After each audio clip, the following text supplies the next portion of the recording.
The underground tech conference buzzed with energy, the air electric with the whispers of innovation and rebellion. The venue, a sprawling, dimly lit warehouse in Berlin, housed makeshift stages, holographic displays, and screens broadcasting lines of cryptic code. It wasn't just a conference, it was a battleground for ideas and ideologies. Elon Musk, dressed in his signature black jacket and jeans, stood under a spotlight. His voice carried a deliberate calm as he delivered his keynote on AI ethics. He spoke of the future, of responsibility, of the delicate balance between progress and control. The audience listened, but not all were convinced. From the back of the room, a woman rose. Sharp-featured, with piercing green eyes and a streak of cobalt blue in her dark hair, she exuded defiance. Barron Steele. Her name rippled through the crowd like a warning. "You speak of ethics," she interrupted, her voice cool and cutting, "yet you create tools for control under the guise of progress. Tell me, Mr. Musk, how do you sleep at night knowing you're building the next cage for humanity?" The room froze. Musk hesitated only for a second before responding, his tone measured. "I sleep knowing I'm trying to prevent worse outcomes. If we don't guide the future, someone else will, and they may not have our best interests in mind." Barron smirked. Spoken like a man who doesn't question his own power. But what happens when the guide becomes the tyrant? Their exchange was electric, each word a sparring blow. Musk, unshaken, countered her challenges with logic, but Barron's rhetoric left lingering doubt in the air. Before he could ask her name, she was gone, swallowed by the crowd, leaving behind only the faint scent of ozone and intrigue. Musk's gaze lingered where she had stood, and for the first time in years, he felt an unshakable pull toward something, or someone, he couldn't quite understand. The first message arrived 3 days later. It was simple, just a string of binary numbers sent to Musk's private email, a line of code buried in an endless digital ocean. He almost ignored it until his curiosity got the better of him. Decoding it revealed an ominous phrase. "For a man so concerned with guiding the future, your ship leaks terribly." Within an hour, one of Tesla's internal servers reported a breach, a non-malicious intrusion that exposed a design flaw in the company's AI-assisted autopilot system. Musk's engineers were baffled, but Musk wasn't. He knew exactly who it was. The messages kept coming, each more cryptic than the last, like breadcrumbs left by a mischievous fox. They highlighted vulnerabilities in SpaceX communication networks, Neuralink's private data encryption, and even hinted at weak points in Musk's personal security. Each time, Musk patched the holes, but his frustration grew. "She's playing with us," he muttered to himself during a late-night debugging session. Finally, Barron made her move. She sent Musk a location, an abandoned bookstore in Prague. No instructions, just coordinates. Against the advice of his security team, Musk decided to meet her alone. The bookstore was as decrepit as the digital trail she had left behind, dusty shelves, cracked windows, the smell of decaying paper. Musk found her seated on a weathered armchair, casually sipping a cup of espresso. A laptop rested on her lap, its screen displaying scrolling lines of code. "You're persistent," Musk said, his voice steady. "And you're predictable," Barron replied, not looking up from her screen. "Fixing holes I show you instead of asking why I'm showing them." Musk crossed his arms.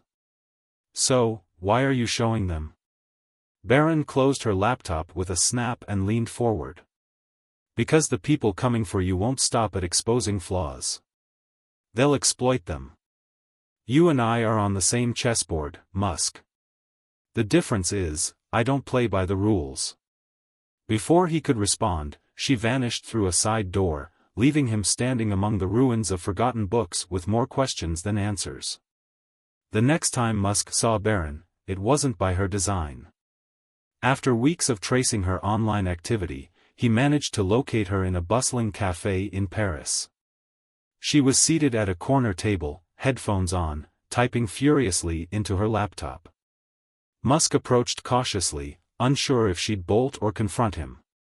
"You found me," she said without looking up, her fingers never ceasing their rhythmic dance on the keys.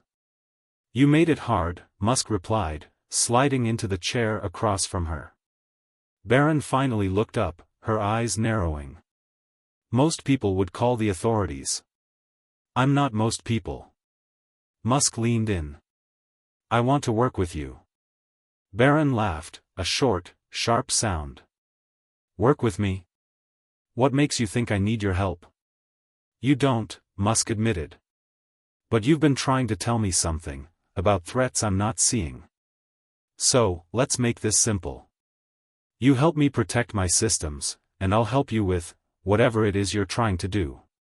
Barron studied him for a long moment, her expression unreadable. "You wouldn't like what I'm trying to do." "Try me," Musk said firmly. She leaned back, crossing her arms. "There's a syndicate. They're using tech to enslave, exploit, and control vulnerable people. I've been trying to expose them for years, but they're untouchable, protected by governments, corporations, and money. If you're serious about working with me, you'll help me take them down." Musk hesitated, the weight of her words sinking in. He wasn't a stranger to the darker sides of the tech world, but this was a new depth of danger. "Fine," he said at last. "But we do this my way. No collateral damage." Barron smirked. "Good luck keeping your hands clean, Mr. Musk." They shook hands, an uneasy truce forged in the heart of Paris. Neither knew how far their alliance would take them, or what it would cost. Tokyo pulsed with neon lights and endless movement, a city alive with contradiction, tradition and futurism, law and chaos. Musk and Barron arrived separately, their presence unnoticed amidst the anonymity of Shinjuku's crowded streets. The rendezvous point was a hidden bar tucked behind a ramen shop, frequented by tech mercenaries and digital outlaws. The bar's dim lighting cast shadows over a dozen faces hunched over laptops or whispering into burner phones. Musk sat stiffly at a table while Barron moved with practiced ease, blending in like she'd spent years in this world. "They're here," Barron whispered, sliding into the seat across from him. Musk followed her gaze to a group of men in sharp suits, their polished exteriors betraying nothing of their criminal underpinnings. They were key players in the syndicate, middlemen in a sprawling network of exploitation. Over the next hour, Barron and Musk eavesdropped on the men's conversation using a covert device she'd built. What they uncovered chilled Musk. The syndicate wasn't just using tech to exploit vulnerable populations, they were building a system to automate control, a dark mirror to everything Musk had envisioned for AI. Later, back at their hideout, Barron opened up for the first time. "I wasn't always like this," she began, her voice low. "I tried to do it the right way once. Whistleblowing, petitions, working with journalists. But nothing changed. The system chewed me up and spit me out." Musk studied her, finally understanding the fierce pragmatism that drove her. "You still want to change things," he said quietly. She looked away. "I want to burn it all down." For the first time, Musk felt the weight of her past and the depth of her anger. And for the first time, Barron saw in him a flicker of doubt that his ideals could survive in a world as broken as hers. The rooftop garden in Istanbul offered a breathtaking view of the Bosphorus, the city's sprawling chaos softened by the golden hues of twilight. It was supposed to be a moment of calm before their next move, but tension hung heavy in the air. "You went too far," Musk said, his voice sharp as he confronted Barron. She leaned against the railing, her expression unbothered. "I got the information we needed." "By blackmailing someone," Musk shot back. "That's not how I work." Barron turned to face him, her eyes blazing. "That's because you've never had to. You live in a bubble, Elon. Your name opens doors. Your money solves problems. The rest of us have to get our hands dirty. That doesn't justify." "What?" she interrupted. "Breaking the rules? Bending morality? You think this war can be fought without sacrifices? Wake up, Musk. The syndicate doesn't play fair, and neither can we. He took a step closer, his frustration boiling over. And what happens when you become just like them? Where do you draw the line? Barron laughed bitterly. There is no line. There never was. You're the one clinging to imaginary boundaries. For a long moment, neither of them spoke. The distant hum of the city filled the silence between them. Finally, Barron broke the stare and turned away. If you can't handle this, you should walk away. Go back to your perfect world. Musk watched her retreat into the shadows, feeling the fragile thread connecting them begin to fray. For the first time, he questioned whether their alliance could survive the weight of their differences. The attack came without warning. Tesla's Gigafactory in California, a symbol of Musk's vision for a sustainable future, became ground zero for the syndicate's retaliation. Drones armed with hacking devices infiltrated the facility, causing chaos as systems shut down and security was overwhelmed. Musk, on site for a routine inspection, found himself in the crosshairs. As alarms blared and employees scrambled to safety, he realized the attack wasn't just sabotage, it was a message. Barron appeared at the last moment, her arrival as unexpected as the assault itself. Using a portable EMP device, she neutralized the drones, buying them precious time to escape. In the chaos, she grabbed Musk's arm and pulled him into a secure room. "They're done playing games," she said, her voice urgent. "You're a target now." Musk's anger flared. "You brought this to my doorstep. And I'm the one keeping you alive," she snapped back. As the attack subsided and the syndicate retreated, Musk and Barron regrouped in a safe house. The stakes had changed, the syndicate wasn't just after information or power. They were willing to destroy everything Musk had built to silence him. "We have to hit back," Musk said, his voice resolute. Barron gave him a grim smile. "Now you're starting to get it." For the first time, they were truly united, not just by necessity, but by a shared determination to take the fight to their enemies, no matter the cost. The safe house in Zurich was silent except for the hum of computers. Screens covered the walls, displaying intercepted communications, data feeds, and schematics. Barron and Musk worked side by side, their movements synchronized in a way that spoke of trust forged in fire. "This is it," Barron said, pulling up a 3D map of a sprawling underground facility in Dubai. "The syndicate's crown jewel. They're developing a quantum AI weapon here, a system capable of breaking encryption on every financial network in the world. With this, they could seize control of global economies." Musk stared at the screen, the weight of the revelation sinking in. "How do we stop it?" Barron leaned back, exhaustion etched into her face. "We destroy it. Completely. The hardware, the data, everything." Musk frowned. "That kind of operation, it'll take more than just us. And it's not exactly legal." Barron met his gaze. "Since when has legality mattered to them? This isn't about rules, Elon. It's about stopping them before they control everything." Musk hesitated. For years, he'd been a champion of innovation and ethics, but this wasn't a problem he could solve with ideas or policies. This was war.